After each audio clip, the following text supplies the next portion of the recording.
We choose to go to the moon. We choose to go to the moon.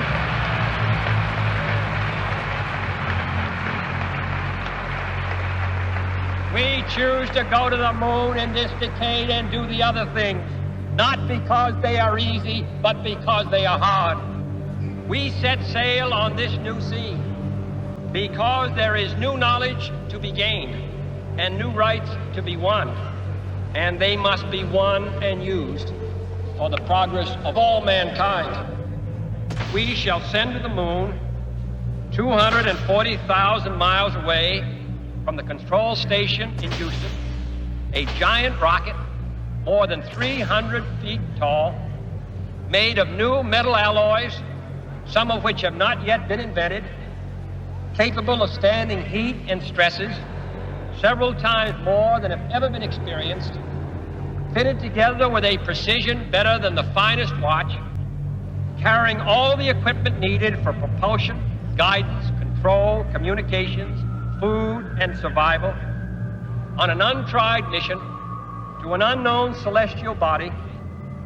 And therefore, as we set sail, we ask God's blessing on the most hazardous and dangerous and greatest adventure on which man has ever embarked. Thank you.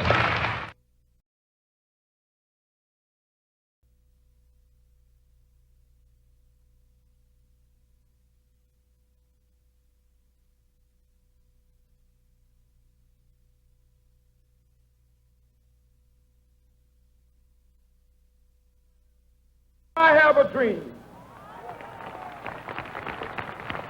My poor little children will one day live in a nation where they will not be judged by the color of their skin, but by the content of their character. I have a dream today.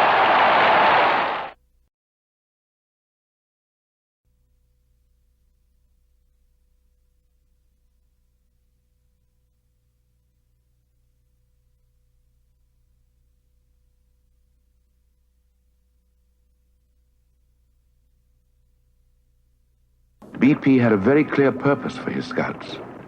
I think he really did feel that scouting could expand throughout the world, because what he was saying to people is, it doesn't matter whether you're Chilean, it doesn't matter whether you're Mexican, it doesn't matter whether you're Indonesian, Australian, British. There was no reason why a moral code shouldn't extend across frontiers to foreign countries, because he'd lived in that sort of environment all his life. He really did believe that if he could get enough people to be scouts in other countries following the same laws as each other, that there must eventually be world peace. Baden-Powell's vision for scouting was not unusual for the times. In the decade after the war, plans for peace were greeted with optimism. BP's efforts were among the most promising. In 10 years, his following had increased tenfold, surpassing 1 million. They represented every race and religion of the world, and they were eager to follow the word of the chief scout. And now I would ask you to listen to your promise and think it over as you've never thought before.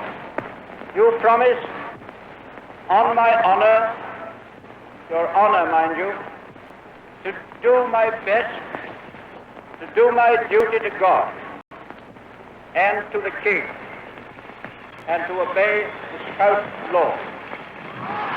Will you do your best? Answer me.